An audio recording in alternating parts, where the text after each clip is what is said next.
30 hari jelang Piala AFF 2026. Ini daftar sementara pemain Timnas Indonesia. Argentina tak lagi jadi lawan Timnas Indonesia di FIFA Matchday 2026. PSSI siapkan opsi baru Timnas Indonesia. Ini kabar terbaru naturalisasi Dean Zandbergen, striker gacor dari Liga Belanda. Come on, Timnas! Garuda victory! Witness the power of the... Ayo, buat kamu yang mengaku supporter Timnas Indonesia sejati, wajib banget buat subscribe channel ini dulu ya. Terima kasih dan salam sepak bola. 30 hari jelang Piala AFF 2026. Ini daftar sementara pemain Timnas Indonesia. Piala AFF 2026 semakin dekat. Turnamen sepak bola paling bergengsi di kawasan Asia Tenggara itu akan mulai bergulir pada 24 Juli hingga 26 Agustus 2026. Timnas Indonesia yang kini ditangani oleh John Hertman terus mematangkan persiapan demi mewujudkan ambisi meraih gelar juara yang selama ini belum pernah diraih. Sekitar 30 hari menjelang kick-off turnamen, tim pelatih telah mengantongi daftar sementara pemain yang berpeluang memperkuat skuad Garuda. Sebanyak 23 pemain sebelumnya mengikuti pemusatan latihan pada Mei 2026 dan menjadi fondasi awal dalam proses seleksi menuju turnamen. Indonesia tergabung di grup A bersama Vietnam, Singapura, Kambodia, dan Timor Leste. Grup ini diprediksi menjadi salah satu yang paling kompetitif karena setiap tim memiliki kualitas yang mampu memberikan kejutan. Dalam daftar sementara tersebut, sejumlah pemain senior masih menjadi andalan. Nama-nama seperti Tom Haye, Mark Klok, Ricky Kambuaya, Shane Patinama, dan Marcelino Ferdinand kembali mendapatkan kepercayaan. Pengalaman mereka di level internasional diharapkan mampu menjadi penyeimbang bagi para pemain muda yang mulai mendapat kesempatan. Regenerasi juga terlihat jelas dalam skuad sementara ini. Beberapa talenta muda seperti Cahya Supriyadi, Rivaldo Pakpahan, Arkan Fikri, dan Jens Raven masuk dalam radar tim pelatih. Kehadiran mereka menunjukkan komitmen Hertman untuk membangun tim yang tidak hanya kompetitif saat ini, tetapi juga memiliki fondasi kuat untuk masa depan. Di posisi penjaga gawang, persaingan diperkirakan berlangsung sengit. Muhammad Riyandi, Nadio Ardawinata, dan Cahya Supriyadi sama-sama memiliki peluang untuk mengamankan tempat utama. Konsistensi selama pemusatan latihan dan pertandingan uji coba akan menjadi faktor penentu dalam perebutan posisi tersebut. Sementara itu, lini depan juga menawarkan banyak opsi menarik. Hoki Caraka, Witan Sulaiman, Egy Maulana Fikri, serta Jens Raven diharapkan mampu menjadi sumber gol bagi Garuda. Ketajaman para penyerang akan sangat menentukan langkah Indonesia dalam menghadapi lawan-lawan tangguh di fase grup. Daftar sementara ini juga belum menjadi komposisi final.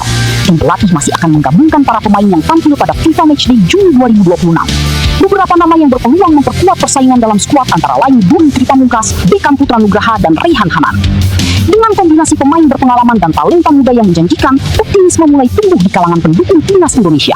Kini, fokus utama Hertman adalah membentuk skuad terbaik yang mampu bersaing secara konsisten sepanjang turnamen dan membawa Indonesia melangkah sejauh mungkin di Piala AFF 2026. Argentina tak lagi jadi lawan Timnas Indonesia di FIFA Matchday 2026.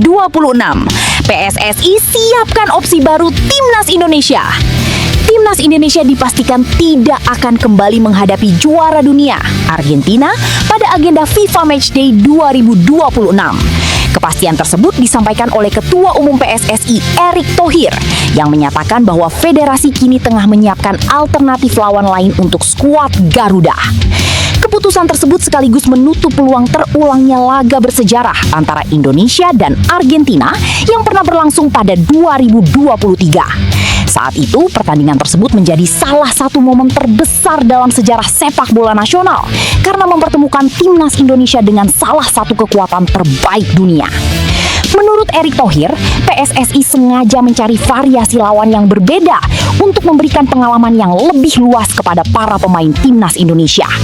Menghadapi negara dengan karakter permainan yang beragam dinilai lebih bermanfaat bagi proses pengembangan tim dibanding terus bertemu lawan yang sama. PSSI ingin memberikan pengalaman yang lebih beragam kepada Timnas Indonesia dengan menghadapi berbagai gaya permainan dari negara yang berbeda, ungkap Erick dalam keterangannya. Selain faktor kebutuhan teknis tim, jadwal Argentina yang sangat padat juga menjadi pertimbangan utama.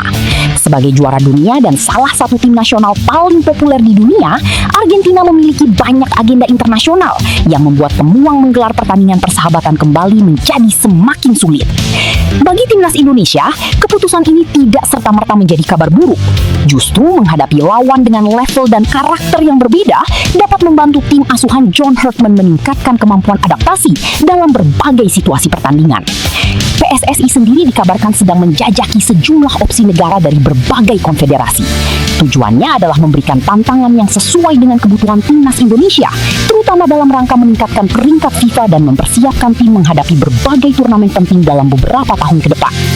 Langkah ini juga sejalan dengan visi jangka panjang PSSI untuk membangun tim yang kompetitif di level Asia, menghadapi lawan-lawan dengan gaya bermain berbeda, baik dari Asia, Timur Tengah, Eropa, maupun Amerika Latin, akan menjadi bekal berharga bagi para pemain Indonesia.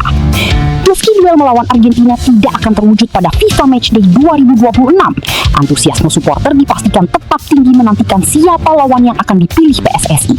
Yang terpenting, setiap pertandingan internasional harus mampu memberikan manfaat maksimal bagi perkembangan timnas Indonesia dan membantu skuad Garuda semakin siap bersaing di panggung yang lebih besar. Ini kabar terbaru naturalisasi Dian Zandbergen, striker gacor dari Liga Belanda. Nama Dian Zandbergen kembali menjadi perbincangan hangat di kalangan pencinta sepak bola Indonesia.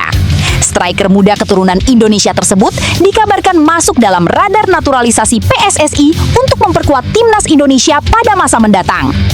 Dian disebut-sebut menjadi salah satu kandidat dalam gelombang kedua program naturalisasi yang tengah dipersiapkan oleh pelatih timnas Indonesia, John Herdman. Kehadirannya dinilai dapat menambah opsi di lini depan, sektor yang masih membutuhkan sosok penyerang murni dengan naluri gol tinggi.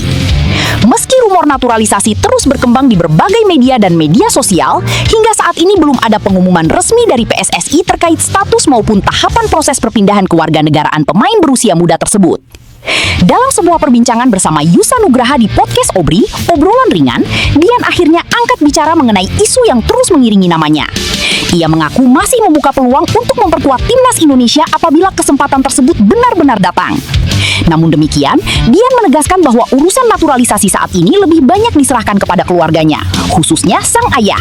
Sementara dirinya memilih fokus pada perkembangan karir sepak bola profesional di Belanda. Pemain yang berposisi sebagai striker itu mengaku tidak ingin terlalu larut dalam berbagai spekulasi yang berkembang di luar lapangan. Baginya, fokus utama saat ini adalah terus meningkatkan performa bersama VVV Venlo dan membuktikan kualitasnya di kompetisi Belanda. Sikap tersebut menunjukkan kedewasaan Dian dalam menghadapi sorotan publik. Di tengah meningkatnya ekspektasi pendukung timnas Indonesia, ia tetap memilih memprioritaskan perkembangan karir dan menjaga konsistensi performanya bersama klub. Dari sisi kebutuhan tim, Dian memang termasuk profil pemain yang cukup menarik. Timnas Indonesia selama beberapa tahun terakhir kerap mencari sosok penyerang tengah murni yang mampu menjadi target man sekaligus memiliki insting mencetak gol yang tajam di kotak penalti. Dengan postur yang ideal dan karakter bermain sebagai penyerang nomor 9, Dian dinilai memiliki atribut yang dapat melengkapi opsi yang sudah dimiliki skuad Garuda. Jika proses naturalisasi benar-benar berjalan di masa depan, kehadirannya berpotensi menambah persaingan sehat di lini depan timnas Indonesia. Meski demikian, untuk saat ini seluruh proses masih berada pada tahap spekulasi. Belum ada kepastian mengenai kapan atau apakah naturalisasi Dian Zandbergen akan direalisasikan. Yang jelas, pemain tersebut masih membuka peluang untuk membela Indonesia, sementara para pendukung Garuda kini menunggu langkah resmi berikutnya dari PSSI terkait salah satu striker diaspora yang telah mencuri perhatian di Belanda tersebut.